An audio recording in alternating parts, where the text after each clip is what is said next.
Needs Assessment by Michael Mitchum. What is needs assessment?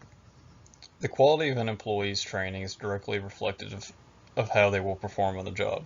Needs assessment is the process of determining the level of and form of training that is necessary. Three different types of analysis are used to determine this.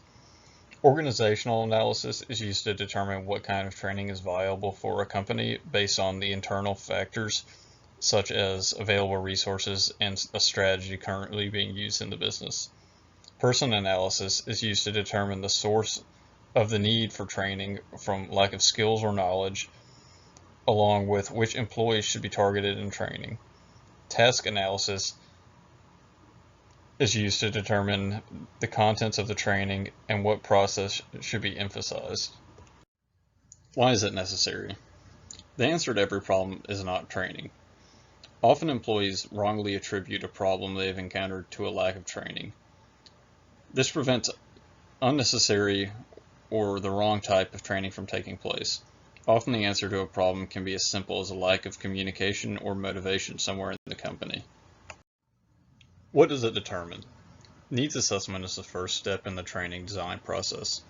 It helps companies make important decisions such as whether it is better to make their own training program for their employees or to outsource it to someone who is more qualified or has better resources or more experience. It also determines what the overall purpose of the training should be and what it should emphasize. Who should be involved? For training to be effective, everyone from managers to employees to the leader of the company should be involved in needs assessment. These people are known as stakeholders. Having the opinion of everyone involved ensures that training and design is more well-rounded. Advisory groups can meet regularly to see if a weak spot in the company requires more training. Subject matter experts.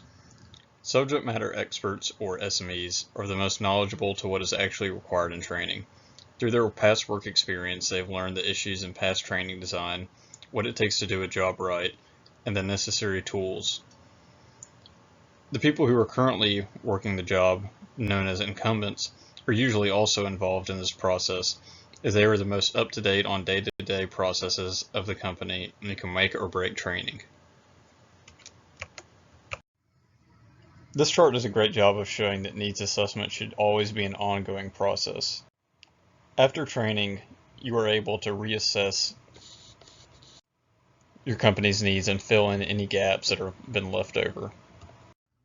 There are many methods used to gain information in needs assessment. There is no clear best choice, so multiple methods are often used together. Observation is a great way to gather information without disrupting the workday, while surveys are great for getting everyone's opinion. Interviews are useful when more detail is needed. Using documentation, such as manuals or records, are great ways to make sure that processes are being followed as the manufacturer intended. Not everyone is a good candidate for training. There are many requirements an employee must have. Motivation to learn is one of the most important. An unwilling trainee who will resist the training and not absorb the information, as well as someone else who wants to be there, can rub off and negatively affect the other people.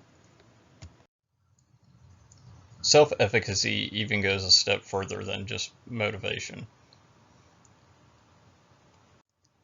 The definition is similar in that it is an employee's belief in themselves that they can do the job correctly. It combines someone's past experiences, their experience observing someone else do something, past coaching and feedback from others, and even the memory of past physical sensations and translates them all into behavior and performance. Basic skills are often other requirements for successful training. Everyone within a company will not have the same skills and abilities. To be sure that training will go to good use, the needs assessment should verify that all of these employees possess these basic skills needed for the job. Not every company has the luxury of completing a full needs assessment. Some companies, due to either time constraints or lack of resources, may decide that a rapid needs assessment is a good idea for them. This is the same as a needs assessment, just done more rapidly without sacrificing any of the quality. This may be more effective for smaller companies. Even simply reviewing past data can give clues to where training is needed and where problems are arising from. In conclusion, needs assessment is imperative in the success of a training program. They will save companies time and money by doing things right the first time. While the process is often overlooked and skipped by companies, its importance should not be underestimated. Highly trained employees are much more efficient and better at doing their jobs, which increases overall profits. Skipping needs assessment can lead to unwanted and unnecessary training, or even the wrong type of training entirely.